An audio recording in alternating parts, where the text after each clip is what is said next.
Boa tarde a todos. Vamos dar sequência ao módulo Sistemas Agroflorestais, falando então um pouquinho dos componentes desses sistemas agropastoris ou silvagrícolas que seja. Então, comentar um pouco sobre os componentes.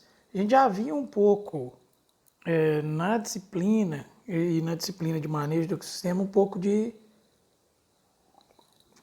como funciona um ecossistema, um agroecossistema. Hoje vamos ver um pouco de solo e água, questão de microclima dentro de um sistema agroflorestal. Vegetação, árvores e a questão de pastagens, a questão de competição e um pouquinho de animais. Então, essa competição entre árvores e pastagem, como fazer esse manejo? Só lembrando, sistema silvopastoris, árvore mais gado, sistema silvagrícolas, árvores mais agricultura, e sistema agro-silvopastoril seria o componente com os três componentes conjuntamente.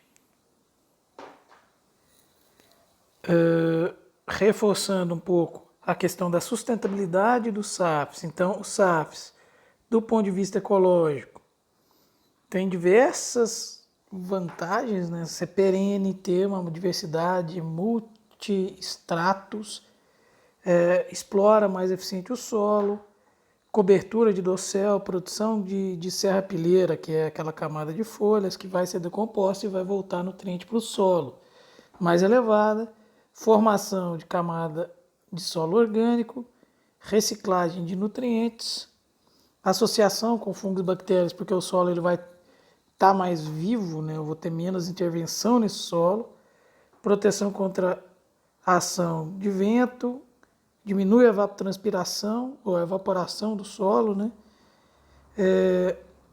Serve para a recuperação de áreas degradadas e aumenta o acúmulo de nutrientes do solo.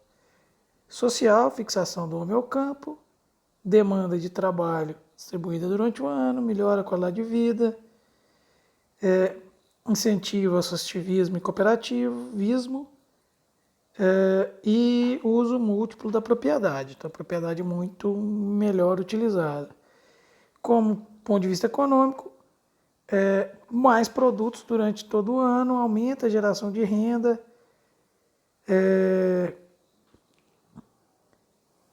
parte do SAF demanda a agroindústria perto, isso é uma exigência, às vezes, do seu tipo de SAF. Então, ao escolher um SAF com frutíferas, por exemplo, às vezes tem que ter uma agroindústria para escoamento dessa produção. E o custo de manutenção é mais baixo, porque eu estou trabalhando com a cultura, eu consigo fazer o trato para outras, né? Bom, questão de solo e os sistemas agro-silvopastoris. Primeiramente, a questão dos tipos a questão do uso do solo. O uso errado do solo, você tem bizarrices dessa causando erosão, e isso não é legal. Então, solos são degradados, causando processo de desertificação. Por exemplo, na região sul do Brasil, que temos chuva suficiente, mas tem processo de degradação porque o solo ele não tolera uma pecuária extensiva e uma pecuária com grande quantidade de animais e o manejo inadequado e tudo mais. Para isso, a gente tem que pensar em capacidade de suporte do solo. Então, eu tenho que ver o que o meu solo suporta. Eu posso fazer sistema agro-silvopastoril em diversos tipos de solo. Então, por exemplo, um argissolo, solo ácido de textura arenosa, bem drenado, profundidade que varia, grande variabilidade de fertilidade e sujeito à erosão. Quando o solo é sujeito à erosão, eu tenho que trabalhar com técnicas de conservação do solo. E o próprio sistema, a integração, ela vai cobrir o solo por mais tempo e eu tenho uma melhor, uma melhor, uma melhor conservação desse solo. Então, ações que precisam ser feitas para implantar e manejar o sistema seriam ações de conservação do solo e correção de fertilidade. Texturalmente, esse solo não é ruim, lembrando que ele é arenoso e bem drenado, então eu tenho que tomar cuidado com espécies que necessitam muita irrigação ou que não toleram déficit hídrico muito grande. Então, sempre olhando solo. Cambisolos, então são solos ácidos, arenosos, com pouca umidade, em geral solos pouco profundos, em áreas inclinadas, sujeitas à erosão, com limitação de fertilidade. É possível fazer algum tipo de integração? Sim. Então eu tenho que escolher espécies que vão se adaptar a solos rasos. Existem diversas espécies que vão bem. Então, por exemplo, vamos pensar em um consórcio com alguma frutífera. Geralmente cambisolo, vamos pensar numa região alta e com clima mais frio. Eu posso entrar, por exemplo, com oliveira. A região sul de Minas Gerais tem investido muito em oliveiras. Plantio de azeitona, né? Azeitona e azeite. Inclusive, um azeite de Poços de Caldas, Minas, ganhou, esse tempo atrás, um dos melhores azeites do mundo. Sul do Brasil, uvas e tudo mais. Então, dá para se adaptar a sistemas integrados em solos de pouca profundidade. Fertilidade eu corrijo e a profundidade eu escolho espécies adequadas a essa situação. Latossolos, solos mais ácidos, texturas mais argilosas, bem drenados, profundos, em geral alto teor de alumínio, e etc. Cobertura permanente do solo, pouca limitação em relação a espécies, porque o solo é profundo. Então eu tenho que trabalhar com a questão de fertilidade. O solo é profundo, não tenho tantas limitações. Então, o latossolo eu tenho menos limitações, eu tenho mais opções. Lembrando que determinado tipo de solo ligado a determinada região. Não adianta eu querer trabalhar introduzir espécies não adaptadas para o meu clima, para a minha região do Brasil, independente do tipo de solo. Normalmente o latossolo vai estar nas regiões mais tropicais. Mas não é o caso de se escolher espécies erradas, né? Então tem que somar. Nitossolo, semelhantes aos latossolos, com maiores riscos de erosão em relevos ondulados, com elevado potencial produtivo e boa resposta à fertilização, profundidade variável e, em geral, verificado a avaliação do plantio então, profundidade variável e tem que ver isso em relação ao plantio de frutíferas e arbóreas.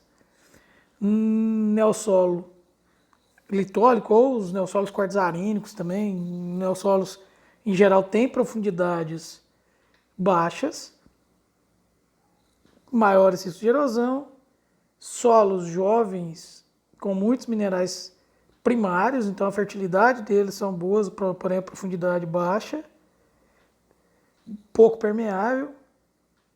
Ele tem limitação de espécies arbóreas devido a essa profundidade. Então, como ele é pouco profundo, o neossolo litólico, ele pode ter problemas. e necessita de uma cobertura permanente do solo. Pensando no neossolo quartzarênico, não sei se eu coloquei aqui na apresentação, ele tem problemas em relação a ser muito arenoso. Então, a profundidade do solo, em geral, é mais profunda, mas as espécies possíveis ali são mais complicadas. Então, o ecossistema em desequilíbrio, ele é muito problemático, porque, em geral, baixa diversidade de plantas, o sistema fica mais frágil, a seca, fogo, chuva, ou seja, só uma única espécie, sem proteção do dossel, esse solo pode se tornar mais seco, tem maior competição por nutrientes, maior ocorrência de pragas. Sem a vegetação nativa, a chuva vai cair, vai ter um maior escoamento superficial, vai ter erosão como decorrência. Então, a falta de um uso adequado do solo vai gerar erosão, ou pode gerar erosão. Sistemas agroflorestais, eles tendem a ter uma cobertura permanente do solo. Então, isso diminui esse problema com a erosão, principalmente em locais onde tem uma declividade maior, com solos com uma declividade maior. Então, isso é muito importante. E a relação de biodiversidade também, porque quando você tem uma diversidade baixa, você tem uma incidência de pragas muito grande, e isso é muito complicado para o meio ambiente como um todo. Então, eu vejo isso morando em Rio Verde hoje. Eu passei minha vida inteira morando no sul de Minas, que não é mil maravilhas em relação à conservação, mas tem muito mais fragmentos do que aqui. E lá a incidência de pragas, e lá tem uma variedade de culturas maiores. A incidência de pragas lá era muito menor do que aqui. Lá eu sempre trabalhei com viveiros desde a minha graduação. Lá eu nunca tive problema de praga, inseto principalmente, em muda. Aqui é extremamente comum. Aqui você tem insetos o tempo todo. Os coleópteros que vão comer folha, isso com uma frequência muito grande. Você tem outros insetos pequenos, tipo aracnídeo, sei lá, os ácaros, por exemplo, atacam muito. Eu tenho aqueles lúpulos plantados aqui. O maior problema que eu tenho com lúpulo são os ácaros, que aqui é um problema muito sério. E como eu tento não aplicar nada aqui, então é mais complicado. Tenho que tentar combate mais orgânico possível, né? Então esse cenário de erosão, ele causa situações, por exemplo, do teu solo ir parar no rio. Esse rio ficar... esse rio ter um acúmulo de sedimentos, causando a morte desse rio, né? Então esse rio ele vai ficar assoreado, então vai ter um assoreamento desse rio que pode ter extravasamento, enchentes e tudo mais. Além disso, a perda da camada superficial do solo, ela é a perda da fertilidade, da matéria orgânica. E isso acontece muito aqui em Rio Verde. Rio Verde tem uma cachoeira que é próxima à cidade, acho que 30 quilômetros da cidade, que o rio nasce em Rio Verde, aqui no dentro da cidade e tal. Então ele percorre cerca de 30 quilômetros. Na época chuvosa, o rio fica dessa cor. Então em 30 quilômetros, a quantidade de sedimentos carreados para o rio é muito grande. Primeiro, pela falta de área de preservação permanente, ou seja, as matas nas margens dos rios aqui são muito escassas, o pessoal não respeita, e além do mais, falta de conservação, principalmente falta de conservação do solo.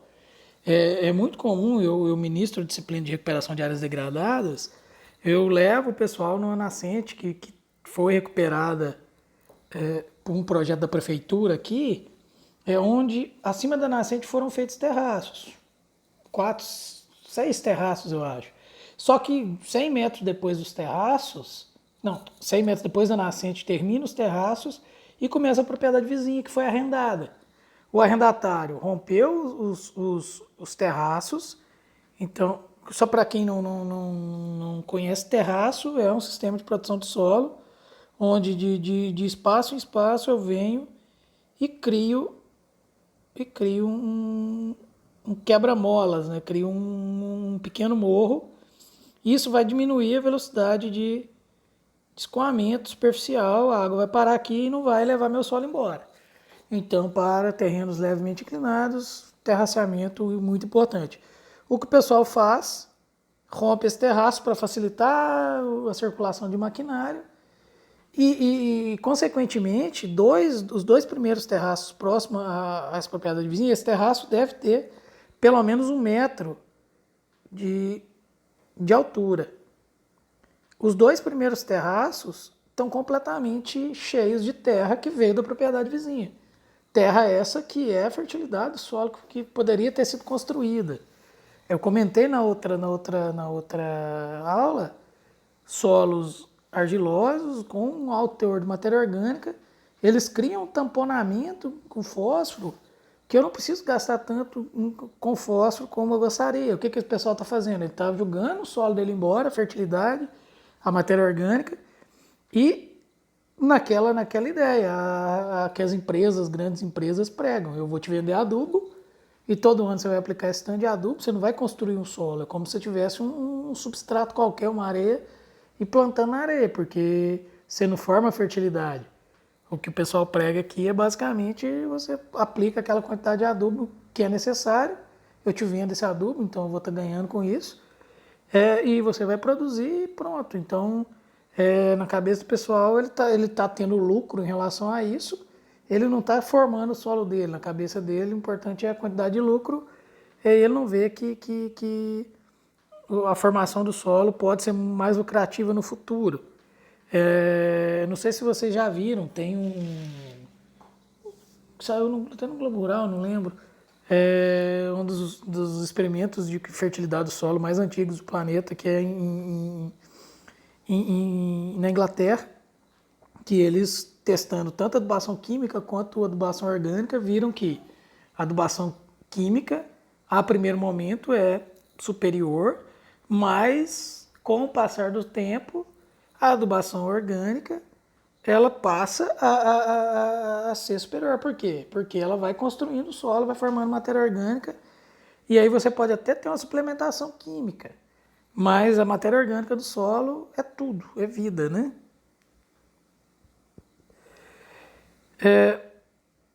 Importância do SAFs, então, é não deixar esse solo exposto, porque solo exposto você tem uma perda de solo pela erosão muito grande, ao contrário, por exemplo, de cultivos perenes, que não só SAFs, mas os perenes com plantas perenes, incluindo os SAFs, você tem uma perda de solo muito semelhante à mata nativa.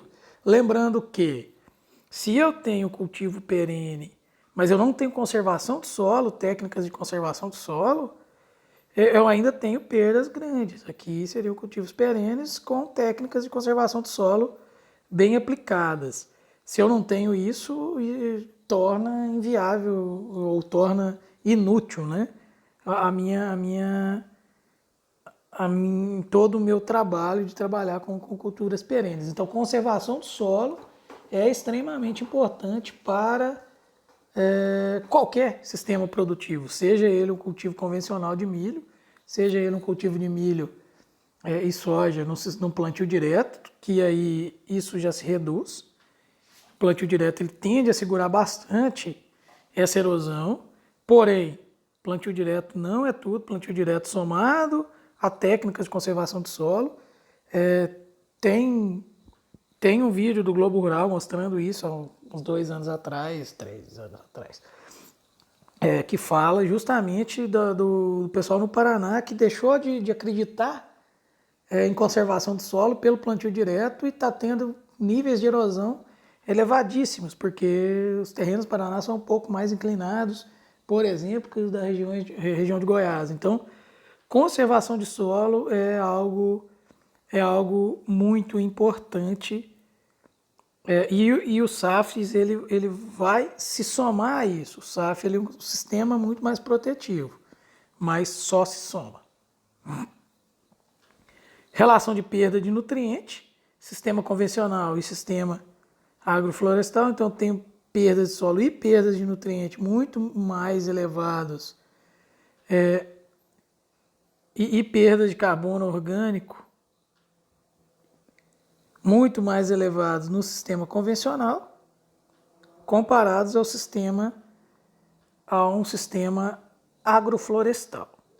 Seja ele qual for, quanto mais diverso e quanto mais protetivo, ou seja, quanto mais tempo as culturas passarem sem intervenção, melhor. Então, um sistema agroflorestal tipo ILPF, ele tem menor capacidade de proteção do solo do que, por exemplo, um sistema hoje chamado de sintrópico, né?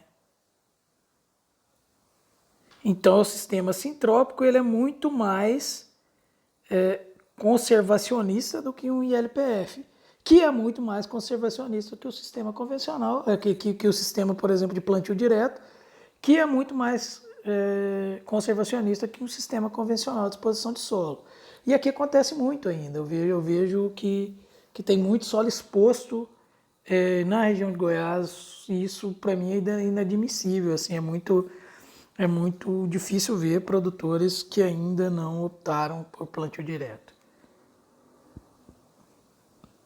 E plantio direto, pensando só plantio direto. Hoje em dia, eu acho que quem não quer fazer integração lavoura, pecuária, floresta, ou integração com floresta, pelo menos tente integração lavoura-pecuária, entrando com gado uma parte do ano, porque o solo fica muito mais coberto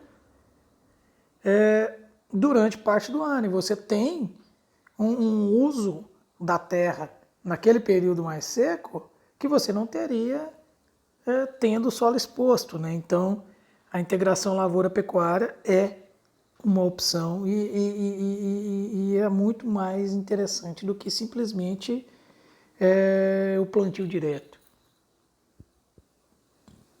Então, questão de perdas por erosão, cultura anual, sistema normal muito maior. Então, é interessante ter como meta preocupar com a qualidade estrutural do solo. Então, preocupar com essa qualidade estrutural do solo, eu vou ter uma formação de estrutura física e também uma formação química. Por quê? Porque eu vou ter raízes mais profundas, vou ter uma maior ciclagem de nutrientes e vou ter um maior aporte de nutrientes aonde eu preciso, que é na camada superficial do solo, o horizonte A.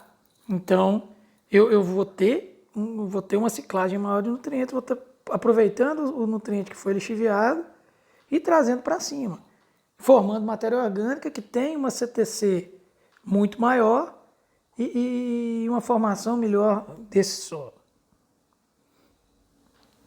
Pensando em perda principalmente de fertilidade, o que eu tenho pensando naquela agricultura migratória, em regiões tropicais, e principalmente naquela agricultura migratória. Eu tenho uma produtividade onde eu tenho plantio, uma produtividade alta, e tenho perda rápida de fertilidade do solo por causa da exportação de nutrientes. O que se faz na agricultura migratória é não repor esses nutrientes, faço um pousio, eu tenho um ganho, uma recuperação dessa fertilidade, porém a fertilidade ano após ano, ou ciclo após ciclo, ela vai se perdendo e eu teria que ter um incremento de nutrientes minerais.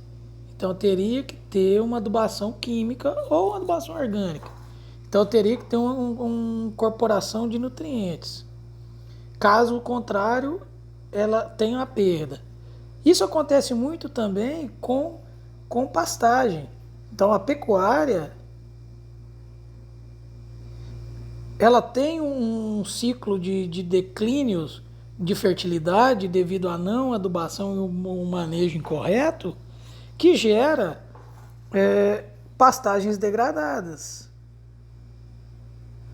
Então, a maior concentração de áreas realmente degradadas são com pastagens e aqui na nossa região. Então, região centro-oeste tem um nível de pastagem degradada muito alto, um uso inadequado das pastagens, e isso é um dos grandes potenciais para a pecuária e para reduzir as pastagens degradadas é a integração lavoura, pecuária, floresta.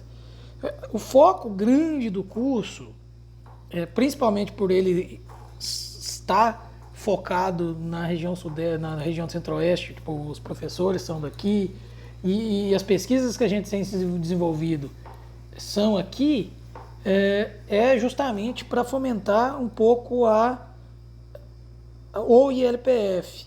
Então eu vou falar de outros sistemas como um todo, mas quando eu foquei em culturas, eu preferi culturas que seriam focadas para a integração lavoura, pecuária e floresta. E agora que a gente vai entrar nos sistemas, como são muitas culturas agrícolas, eu vou ter que deixar vocês correrem mais atrás. Como correrem atrás? Buscarem materiais, vou ensinar vocês a buscarem materiais na literatura de como fazer plantio de frutíferas, como fazer plantio de outras espécies. Então, vai ficar muito a cabo de vocês, principalmente porque o curso total tem 200 horas e eu não tenho como falar de cada uma das espécies a serem plantadas. Eu vou colocar materiais como complemento para vocês e vou explicar mais o manejo do sistema como um todo.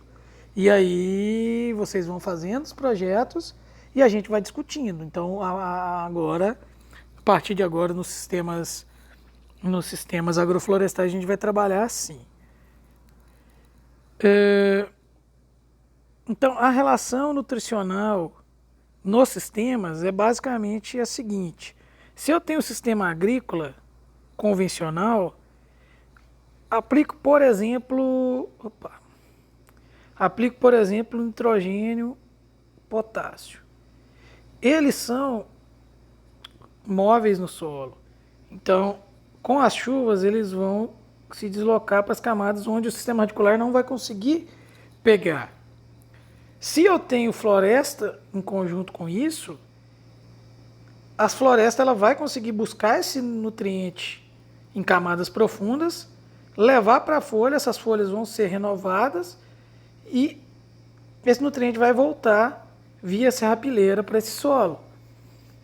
Outras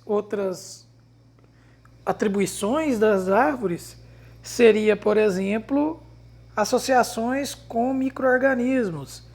Então, associações com micorrizas,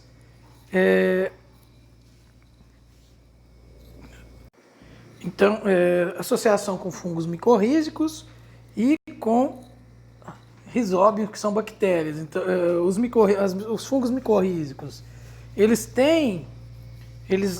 aumentam, a grosso modo, a capacidade radicular, né? Então eles aumentam a possibilidade das raízes irem mais profundo, buscando, por exemplo, fósforo para essa renovação. E os rizóbios, eles fazem essa parceria com a planta, fornecendo, por exemplo, nitrogênio. Então eles vão fazer a fixação biológica de nitrogênio. Então esse nitrogênio no ar, ele vai ser fixado, vai para as árvores e vai voltar para o sistema. Na verdade, N plantas podem fazer isso e não todas as árvores vão fazer.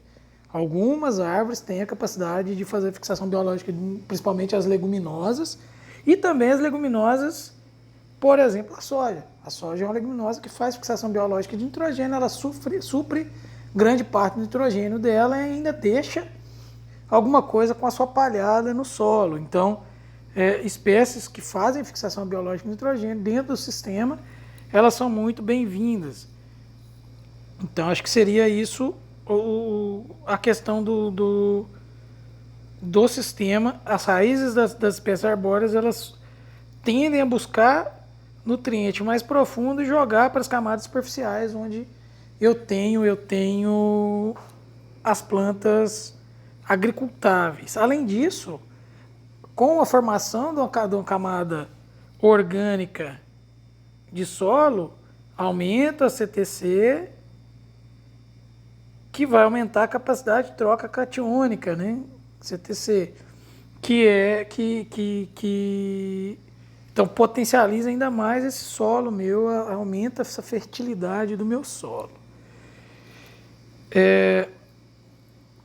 Essa ciclagem de nutriente em sistemas agroflorestais, ela vem, ainda tem o ciclo biogeoquímico de solo. Por quê?